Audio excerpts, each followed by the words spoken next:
A mental health facility closes in Delaware. Patients are trying to figure out where to go.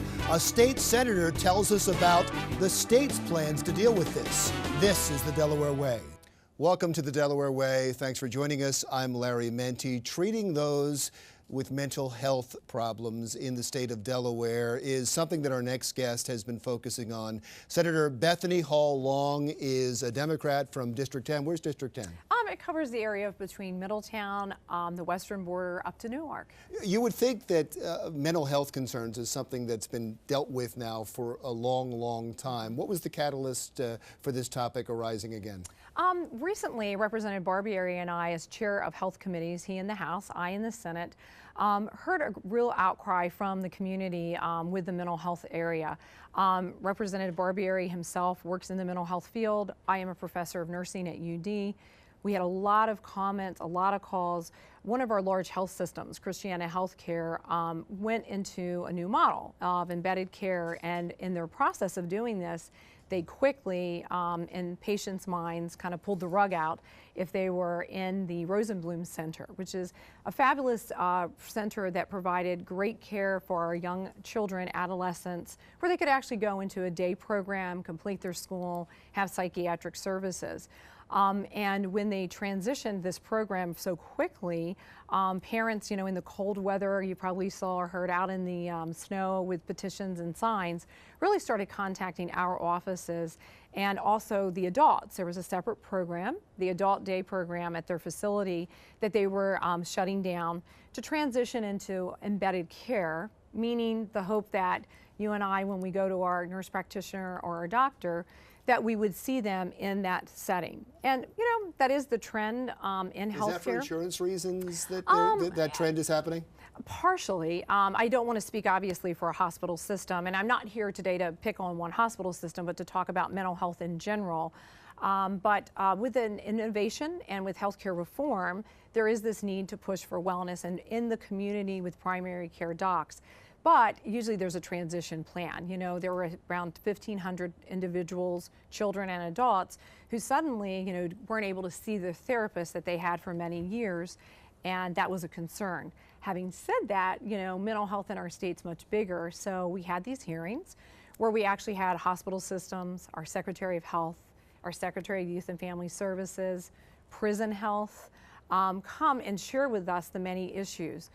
Substance abuse being one. It seems like there's been a change, well, there has been a major change in our healthcare system because of the Affordable Care Act. And It seems like from state to state to state, they're dealing with problems. And in state to state to state, many of those problems have to deal with mental health. And so as people are feeling, rightly or wrongly, feeling left out because as the system changes, I guess they have to turn to the legislature. They have to turn to the government to say, how are you going to help us out? Have you been able to figure this out yet? We're working strategically. There are a number of us, our Senate Pro Tem, Senator Blevins, myself, Representative Barbieri, working with administration.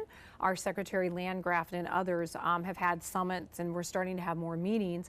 Having said that, we want rapid fixes here because we can't leave our most vulnerable populations, our children and our chronically pervasively mentally ill, hanging in limbo. So we have had major meetings. We're going to be coming forth with probably a recommendation with some type of task force or a council that pulls all the players together, that looks at where the pieces aren't flowing well. The hospital systems, when they came, Youth and Family Services, did talk about some of those barriers you mentioned with the positive of affordable care. There are some negatives, changes in deductibles, looking at payment systems. But really, in our state, we have a number of individuals who consume a large amount of dollars, and there's just so few, and we need to wrap our arms around and have better comprehensive services. And everybody's attempting to do that.